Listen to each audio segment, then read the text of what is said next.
voire des centaines de millions de francs CFA emportés sur des hautes personnalités au Cameroun est une actualité récurrente depuis plusieurs années.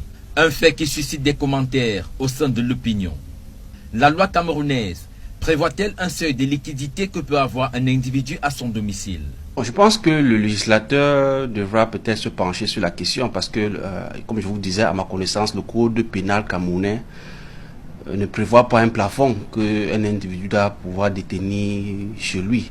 Il faut aussi également s'interroger peut-être la source de cette monnaie. Et sur la question liée à la provenance de ces sommes colossales, le docteur Dalbaris Ngoudiou estime que c'est le fruit des détournements de la dette publique, estimé à 8 674 milliards de francs CFA entre 1997 et 2021.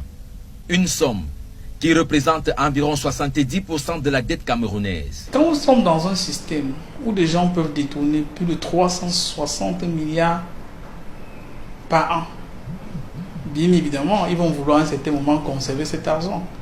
Mais où conserver cet argent? Pourquoi? Parce que s'ils se dirigent vers les institutions bancaires, les principes de la COBAC prescrivent l'origine des fonds.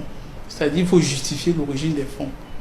Et comme certains ne peuvent pas facilement justifier l'origine de ces fonds, c'est ce qui justifie cette thésaurisation. Donc le fait que les gens gardent l'argent chez eux. En tant que pouvoir d'achat et moteur de toute économie, il est donc clair que l'argent qui ne circule pas plombe tout le circuit économique national. Si vous détournez par exemple 50 millions qui auraient permis, je dis n'importe quoi, de payer 100 employés. Ces 100 employés auraient payé leur bailleur pour leur loyer, auraient inscrit payer la pension de leurs enfants, auraient donné l'argent de la ration à leur épouse.